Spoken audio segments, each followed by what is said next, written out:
1억 원 있다 라고 하면은 단기 투자 같은 경우에는 빠르게 매각할 경우에 1억 투자하면은 6개월에 순수익으로 2천만 원이면 훌륭합니다. 제 생각은 그래요. 그럼 저희 이제 시간이 좀 돼서 이제는 시작을 하도록 하겠습니다. 그러니까 오늘은 두 파트로 나갈 것 같긴 해요. 첫 번째로는 저희가 처음에 시작을 하면서 어떤 마음을 가지고 해야 된다라는 것에 대해서 얘기 드릴 것 같고요. 두 번째로는 우리 임장 갈 물건도 얘기 드릴 거고 임장을 할 때 어떤 식으로 할 것인지에 대해서 이야기 드릴 것 같습니다. 그렇게 해서 두 번으로 나눠서 이야기 드리겠습니다. 저는 가장 중요한 거는 나에게 맞는 투자 방법을 찾는 게 가장 중요합니다. 여러분들은 투자를 제대로 하고 있나요? 나에 대한 투자 방향성에 대해서 생각해 보신 적 있나요? 내가 어떤 투자하면 좋을까? 이게 구체화되게 되거든요. 그러니까 저는 이 목적이라는 게 굉장히 중요합니다. 이 목적이 명확해야지만이 우리가 어떤 투자를 해서 성공을 할 수 있을까에 대한 방향성을 제대로 갈 수 있습니다. 그러니까 우리가 그냥 부동산 투자를 해야지라고 하면은 너무 많아요. 아파트도 있고 비과세도 있고 오피스텔도 있고 상가도 있고 토지도 있고 건물도 있고 많잖아요 보면은. 그럼 내가 뭘 해야 돼? 지금 계신 분들한테 물어보면 그럴걸요? 뭘 할지 모르겠어요. 근데 뭘 할지 모르는데 어떻게 투자를 할 수 있어요? 어떤 투자를 해야지만이 여러분들의 요건에 맞다고 생각하시나요? 라는 거예요.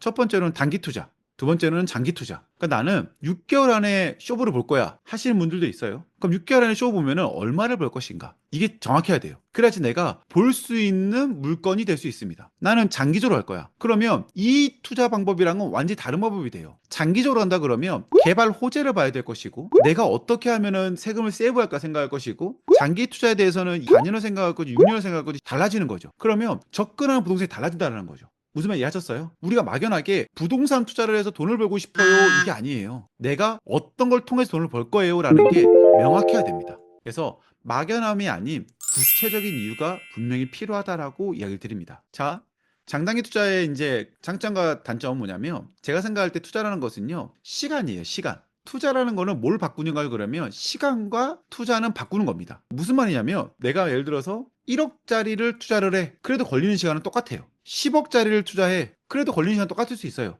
왜냐면 단기 투자냐 장기 투자에 따라서 달라지는 거지 하는 일이 달라지지 않아요. 1억짜리도 하는 일은 똑같아요. 100억짜리는 다르냐? 똑같아요. 그래서 내가 이 맞바꾸는 시간을 내가 맞는 투자에 대한 명확성을 가지고 해야지만이 더 큰 수익을 거둘 수 있습니다. 이것도 아니고 저것도 아니고 이러면은 안 되기 때문에 앞서 얘기했다시피 한 건을 처리하는 기간은 똑같습니다. 6개월, 1년 무조건 걸립니다.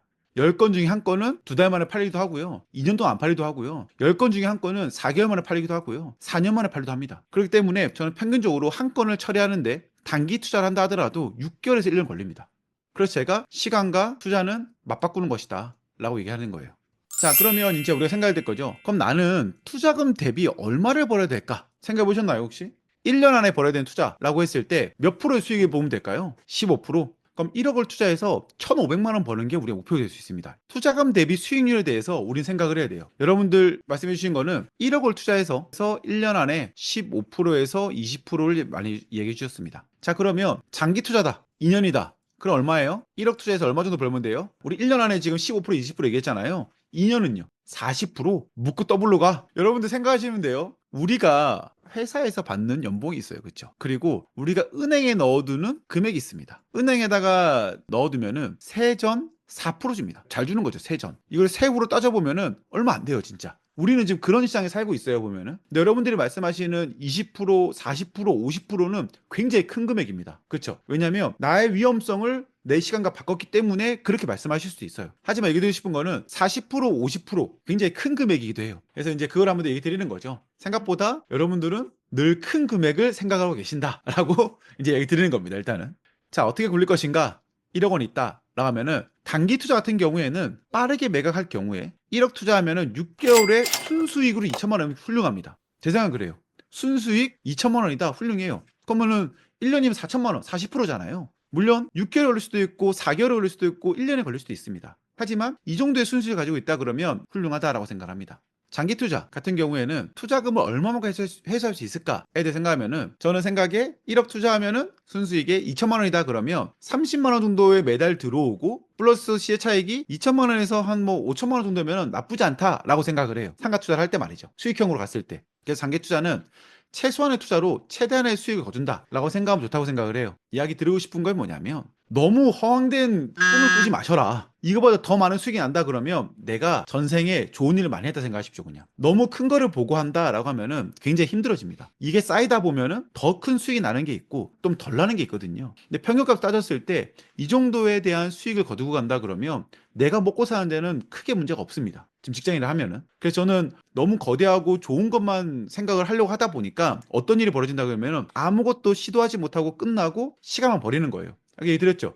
우리는 투자와 시간을 바꾸는데 그 시간을 계속 쓰고 있는 거예요. 제가 이제 40대 초반이 됐죠. 이제 정말로 그 앞선 시간들이 너무 아까운 시간들이 많거든요. 보면은 정말 그때 하지 못했었던 그 아쉬움이 많이 남거든요. 그러니까 이제 그런 것들을 한 번 더 생각하면 좋겠다. 젊다고 해서 영원히 젊은 것도 아니고 내가 지금 기회가 됐을 때 할 수 있는 것이다 라는 것을 늘 생각하면 좋습니다. 그리고 이제 기본적으로 가장 중요한 거는 하늘을 봐야 별을 땁니다. 입찰을 해야지 낙찰을 받습니다. 도전을 해야지 성공이 있습니다. 근데 많은 분들은 잘 하지 않죠. 내가 그래도 돈을 벌고 싶다 하면은 낮은 금액이라도 넣어보면 좋지 않을까라는 생각을 많이 하게 됩니다. 저는 그렇게 하니까요. 보시면 아시겠지만은 제가 렌지나 부지님한테 입찰할 때에도 높은 금액을 써서 받자 이런 말 안 하잖아요. 최대한 낮은 금액으로 쓴 다음에 접근하는 것이고 바로 팔 것 같아. 그러면 단기적인 수익에 대한 그 수익만 보고 좀 높게 쓰더라도 가져가는 거죠. 그래서 그거는 팔리는 금액을 볼 것이냐 장기 투자를 볼 것이냐에 따라서 달라지긴 합니다.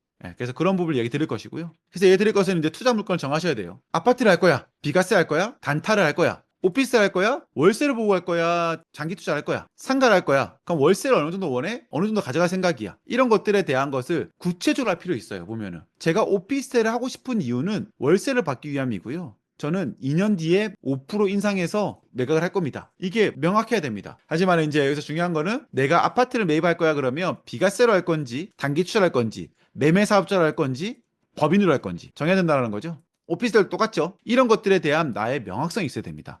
그래야지만이 이런 모든 것에 대한 투자를 할 수 있습니다. 그래서 이제 이야기 드리고 싶은 거는 나는 어떤 것을 통해서 돈을 벌 것인가 이거에 대해서 고민을 많이 하셨으면 좋겠습니다. 그래서 제가 설문지를 계속 드리는 것도 보면은 솔직히 말해드릴까요? 제가 더 귀찮아요. 근데 제가 왜 하는지 알아요? 여러분들의 마음이 갈 때와 같아요. 물어볼 때마다 바뀌어요. 근데 내가 왜 아파트 왜 가는 거야? 상가 가고 싶은데? 간단합니다. 여러분들이 제일 처음에 설문지에다가 아파트 하고 싶어요 했으니까 아파트 간 거예요. 그래서 제가 설문지 계속 돌리는 거예요. 아닐 수 있을 것 같아서. 기본적으로 내가 관심 있었던 항목에 가야지만이 그래도 내가 임장을 잘할 수 있고 좋은 결과가 나올 수 있는 거거든요. 관심 있는 사람과 소개팅했을 때에는 적극적으로 다가갈 수 있죠. 똑같아요 보면은. 그래서 제가 계속 여쭤보는 겁니다. 여러분들 어떠한 거를 원하십니까? 라고 여쭤보는 거예요. 여러분들도 계속 궁금증 가셔야 돼요. 나는 뭐가 맞는 걸까? 어떻게 가야 되는 걸까? 이거를 곰곰이 생각해 보셔야 됩니다. 그리고 이제 저는 생각할 때 이거 되게 중요한 부분이에요. 자신의 소득에 맞는 투자 방법도 중요합니다. 제가 설문지를 볼 때 보면은 내가 감당할 수 있는 이자가 얼마인가요? 라고 물어봐요. 그러니까 나의 지금 급여 소득은 높아. 근데 아직 모은 게 얼마 없어. 그럼 이제 여기서 이제 올라갈 일만 남았잖아요. 그리고 이자에 대한 부담도 가능하기 때문에 레버리지를 마음껏 쓸 수 있어요. 하지만 나의 소득이 좀 적어. 하지만 난 1억을 갖고 있어. 하는 분들은 레버리지의 비용을 낮추고 이자에 대한 비용도 낮춰야 된다는 거죠. 그렇기 때문에 나의 상황에 맞는 투자가 굉장히 중요합니다.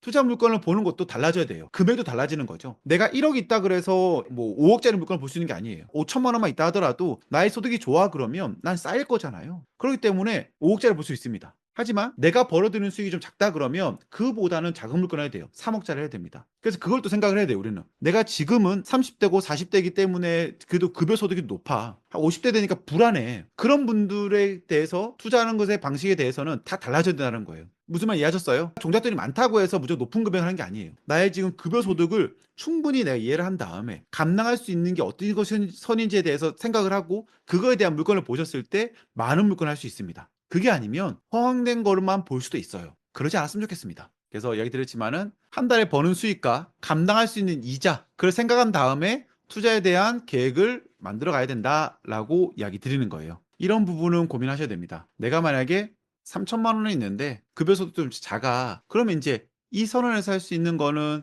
최대한 3천만 원과 최대한 이자가 적은 것을 들어가야겠죠. 그럼 1억 원 미만을 들어가야 되는 게 맞는 거죠.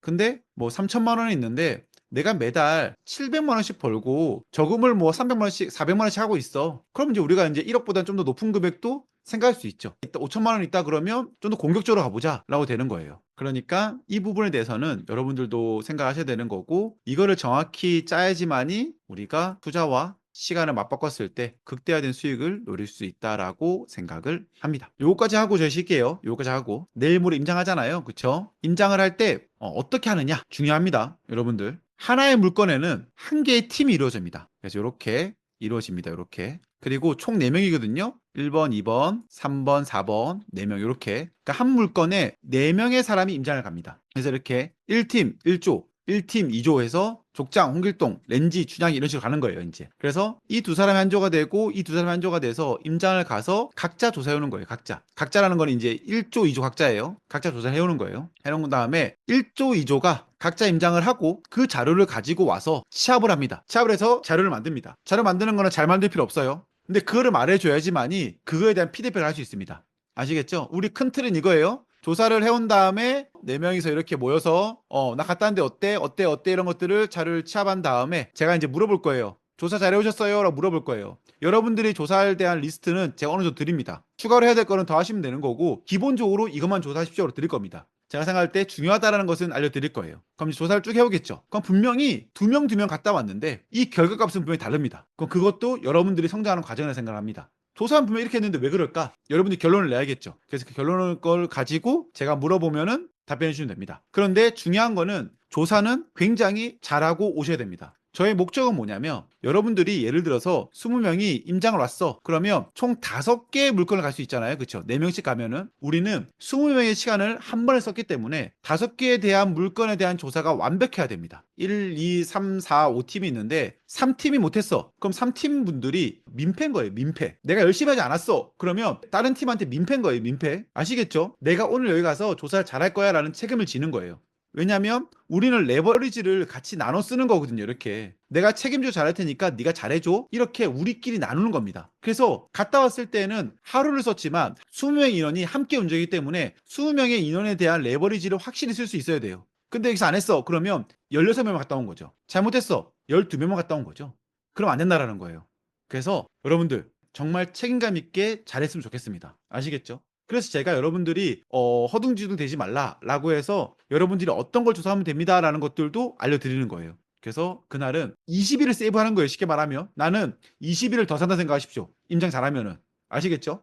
자, 시간 얘기 드릴게요. 10시 30분에 커피숍에 집결합니다. 30분까지 오시면 팀장님이 계실 거예요. 30분 동안 여러분들이 한 팀이고 조원이에요 라고 해줄 거예요. 이렇게 해주면 이제 이 사람들이 이제 이렇게 갑니다. 따로 앉습니다. 테이블을 따로 앉아요. 이렇게 따로 앉아서 우리 뭐 조사하면 좋을까라고 해서 이제 이렇게 상의를 하겠죠. 그래서 여러분들끼리 얼굴 이제 인사하는 시간 30분 정도 있을 거예요. 1조분들 두 분이 만날 텐데 이 조원들끼리 얘기할 거는 부동산만 안 겹치게 하면 돼요. 같은 부동산 같이 가면은 똑같은 거 듣고 올 거 아니에요. 우리의 목적은 뭐냐? 최대한 많은 부동산을 가져와서 많은 부동산 사장님들의 이야기를 듣고 오자라는 게 저희 목적 중에 하나예요. 하기 때문에 많이 퍼져서 한다. 그래서 이 조끼리는 부동산 안 겹치게 해. 라는 거고 이 2명 같은 경우에는 이제 우리 뭘 조사하면 좋을까에 대해서 얘기하시면 좋을 것 같아요. 그러면 이제 11시에 끝나요. 그게 11시에서 4시까지는 임장합니다. 식사는 각자 알아서 하세요. 그리고 식사를 하시든 뭐든 하도 좋은데 임장은 확실히 해주십시오. 자, 4시까지 임장한 다음에 4시 반까지 스터디룸에 모입니다. 물론 뭐 거리가 좀 멀다 그러면 3시 반에 끝나서 올 수도 있습니다. 하지만 4시 반까지는 스터디룸에 오셨으면 좋겠습니다. 그래야지만이 우리 팀이 다 같이 모이는 시간이잖아요. 4시 반까지는 와서 6시까지 팀원들끼리 자신의 조원들끼리 다녀온 자료를 가지고 취합을 합니다. 입찰해야 되는 이유와 가격 이런 것들을 하나하나 적어봅니다. 생각만 하는 거와 하나하나 나이랑은 다릅니다. 그래서 이런 것들을 이렇게 쭉쭉 적어봅니다. 그 다음에 결론을 내봅니다. 빠르게 했다 그러면 그 사람부터 렌지님한테 전송을 해주세요. 카카오톡이든 뭐든 간에 전송을 해서 자료 보내주십시오. 그 자료는 뭐 PPT가 될 수도 있고 뭐 아니면 뭐 워드가 될 수도 있고 뭐라도 되는 거를 일단 보내주십시오. 예쁘게 안 만들어도 됩니다. 우리끼리 볼 거니까 저희도 미리 봐야 될 거 아니에요. 그냥 피드백을 드릴 수 있을 거 아니에요. 그쵸? 그래서 있으면 이렇게 주시면 좋을 것 같습니다. 그래서 6시부터 8시까지는 저나 함께 동행했던 운영진에서 피드백 해드릴 거예요. 그러면 결론도 내고 추가해야 될 점에 대해서는 그 팀에서 맡아서 추가로 조사해 주신 다음에 다시 업데이트 해주는 겁니다. 이거 하기 싫으면 조사 잘하고 오십시오. 아시겠죠? 못하면은 보충해야 될 거 아니에요. 우리 어렸을 때 공부 못하면은 나머지 공부하잖아요. 그래서 임장 잘하고 오셔야 된다라고 이야기를 드립니다. 그리고 첫날 우리 이번에 목요일 같은 경우에는 요거 플러스 디프리도 있습니다.